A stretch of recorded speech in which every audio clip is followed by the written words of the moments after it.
Hello, guys and dolls. How are you? Today I am au naturel. No makeup. You know what I'm saying? You know why? Because you don't need makeup to be beautiful. What? Yeah, I said it. You don't need makeup to be beautiful. You're already beautiful the way you are. How about that? Okay, guys. It's good to see you. Thank you. Welcome back, subscribers and viewers who are not subscribers. What are you waiting for? Subscribe. It's free. And we'd love to have you join the family. Okay, so here we go.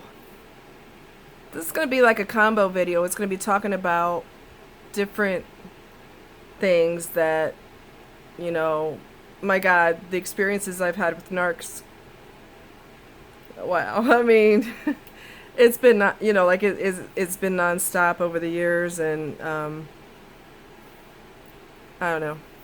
So, this one particular individual, I've got the fan on, so it's kind of blowing my hair all over the place.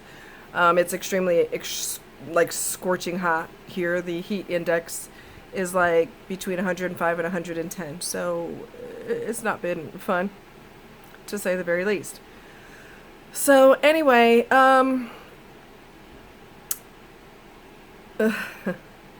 so talked to this one individual and eventually met them. They are a well-known person in a city in Missouri that starts with an A and ends with an A. And that's all I'm going to say about that. People are going to know not to mess with me. If they don't know, you better ask somebody, like we used to say back in the day. Anyway. Well-behaved initially, because narcs are always well-behaved initially.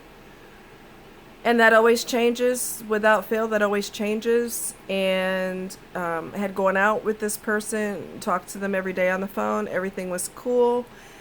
And they're agreeable and calm and mellow and everything is cool.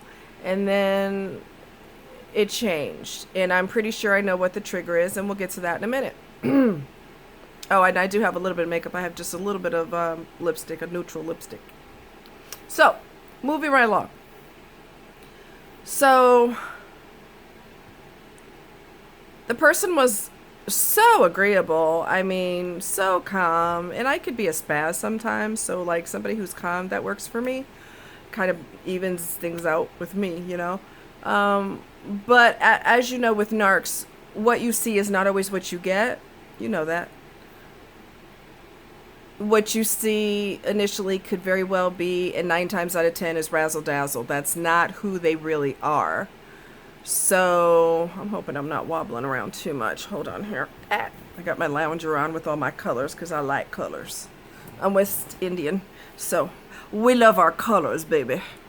Anyway, so agreeable. Everything's cool. Everything's great. Everything's wonderful. And, of course, it always changes.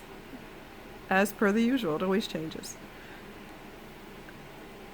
We went to dinner and had dessert and then ended up going to a movie. Well, the movie, we had missed the earlier one, so we ended up going to the one at 9 o'clock. And, obviously it's not going to end till about 10:30, closer to 11 or whatever the case is, however long the movie is. And that can be real tricky, especially for somebody who is determined that they're going to have sex with you. A gentleman knows to exit out gracefully. A narcissist does not know that. They don't understand boundaries. They know that they want what they want and they expect to get it, much like a 2-year-old. They have not matured, as we talked about in many of my videos. They have the mindset of a child. So they're not going to have the common sense that a normal adult would have. It's 11 o'clock, let me kiss you on the cheek and get gone. No, this person, I do believe, was triggered because he didn't get an invite to my bedroom because I'm supposed to give him whatever he wants because he's a narcissist and they have that fantasy in their head that the world owes them something. They have not learned that that's not the case, and they never will learn that because their brain doesn't operate like normal people's brains do. Anyway, so when it was time for him to go home, I think that served as a trigger to his ego. And then the next day, he tried to be nice, but the fakeness was wearing off, because it always does. It always does. The fakeness was wearing off. The fake nice guy was wearing off. And here comes the monster who he really is. So I said I wouldn't really want to have sex until I was married again, if I were to ever get married again. And this person was talking out of both sides of his neck at the same time. So on one hand, he was saying, "Oh, I agree with that, and I think you're worth the wait, and we've got discipline, we could do that. I know I could do that."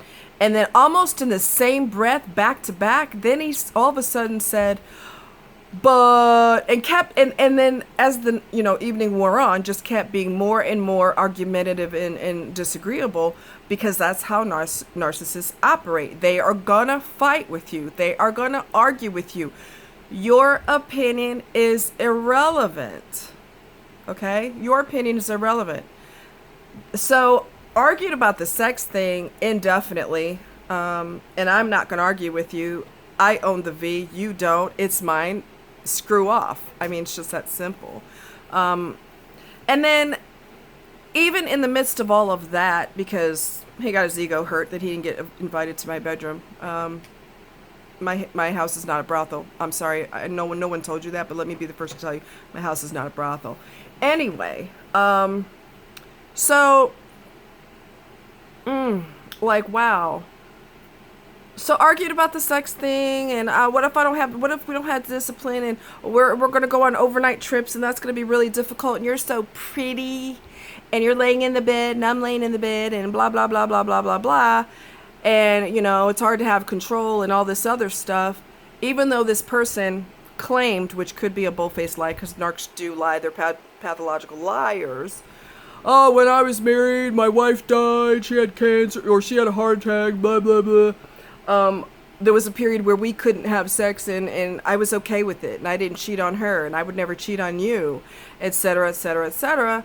And so he went all those, however long it was, without having sex for as long as she was sick, and then all of a sudden you meet me, and you have zero self-control sexually.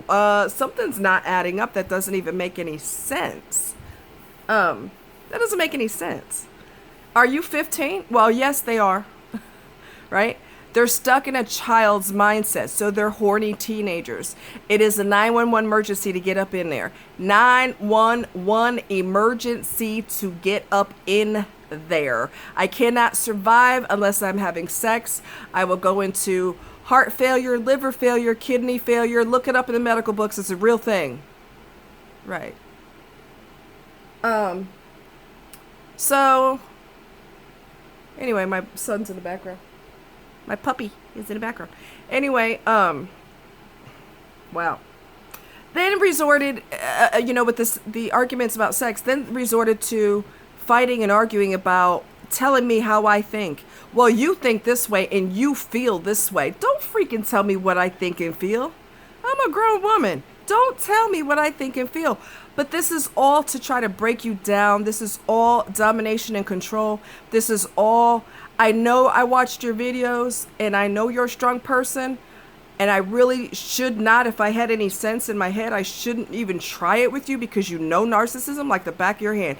But you know what? If I manage to break you down, and I'm trying, if I manage to break you down, that's a big supply for me as a narcissist. This is what this fool is thinking. Because anybody with common sense would know I can't really come at her sideways, because look at what she talks about in her videos. You know what I'm saying?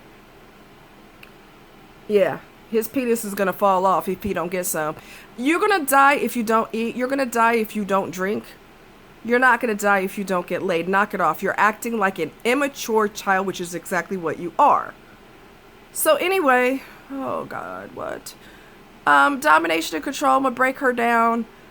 People make the misconception that when they have this misconception in their head that when you're alone and you have a disability and you're limited on funds and you're just struggling, like a lot of people are struggling who aren't disabled, truth be told. She's vulnerable and her family's far away and her friends are far